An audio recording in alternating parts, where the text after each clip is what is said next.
Hello class, we will continue with the chapter which we started yesterday, that is efficiency of an algorithm. Okay, the name of the chapter is idea on algorithmic efficiency.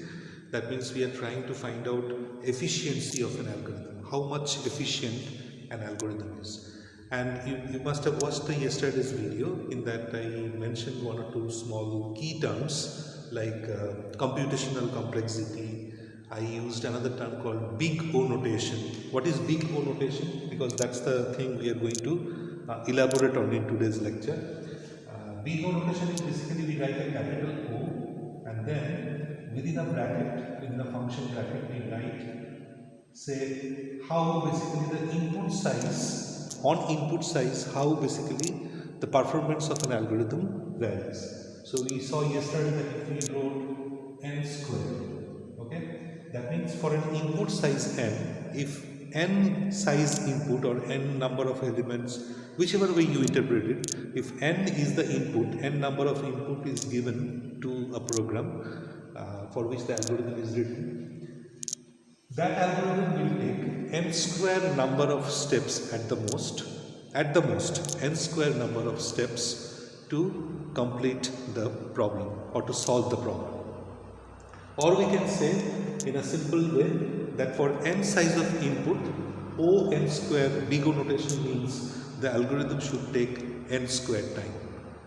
Now one clarification, I mentioned this yesterday, once again I am telling you, here the time and the steps do not mean what they mean actually literally, fine. Don't take the literal meaning, fine. Here n square number of steps doesn't mean the number of lines of the program. What does it mean? Yesterday I told you that if you take a for loop, if you take a for loop, if the for loop includes statement 1, statement 2, statement 3, say the for loop works n times. So we can say here that for every iteration, for every round of the loop, statement 1, statement 2, statement 3 are executing. So if I imagine this to be my job profile, this to be a set of job, then this set of job are to be done n number of times. Okay, this set of job is to be done n number of times. So we can say there are n steps in that. Okay, step is taken because of that fact that how many times a particular process is going on. Or when we say n square amount of time, we need to say in comparison with another algorithm, how many steps are there in that and how many steps are there, how much time the other one will take and how much time this one will take. Okay, n square amount of time does not mean it is microsecond, millisecond or any unit of second. Don't think of the unit of a second here. It is time which is used in comparison with the time taken by another algorithm. Basically it means so. Okay, so we saw that. Now today basically what we are going to do, we are going to discuss a few problems, a few algorithms efficiency we are going to calculate. You have seen me doing one or two yesterday. But before that, let us do a small thing, let us do a small topic called dominant term. What is it? Dominant term. What is a dominant term? To understand this, I have to write an algorithm, fine. Or maybe I will write a small program, because algorithm is only implemented in a program. So I am writing a small program. The program doesn't mean anything, okay? It doesn't aim to do a particular thing. Suppose in a particular portion of the program, we have this particular algorithm is written, okay? What is the algorithm or what is the code written?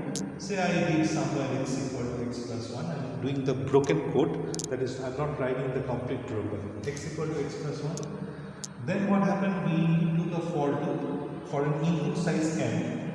N is an input for the function or for the program, whatever you call it.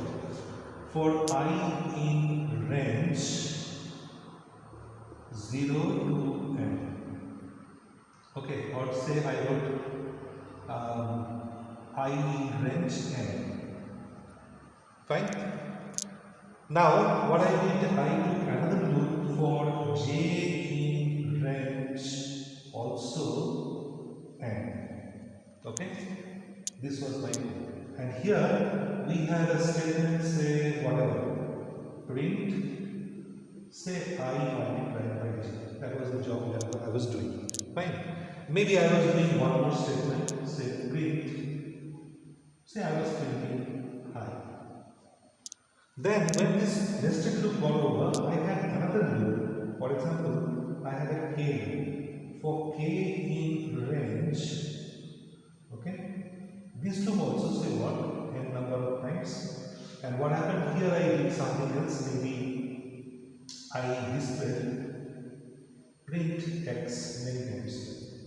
Once again, I am telling you, this program is not aimed to do a specific job. Imagine just at random, I just wrote some lines to make you understand what I mean to say by dominant term.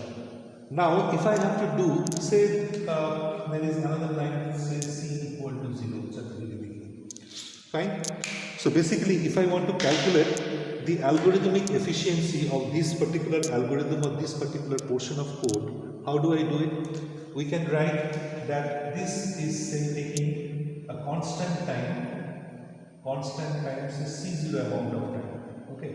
This one is also taking, because it doesn't matter how many times you execute the program. Every time you execute the program, this particular line will take every time same time to execute, because it's a simple. Here there is no variant term. X equal to x plus 1 means for any value of x, computation time will be same. So this one also says it takes constant time c1. Fine.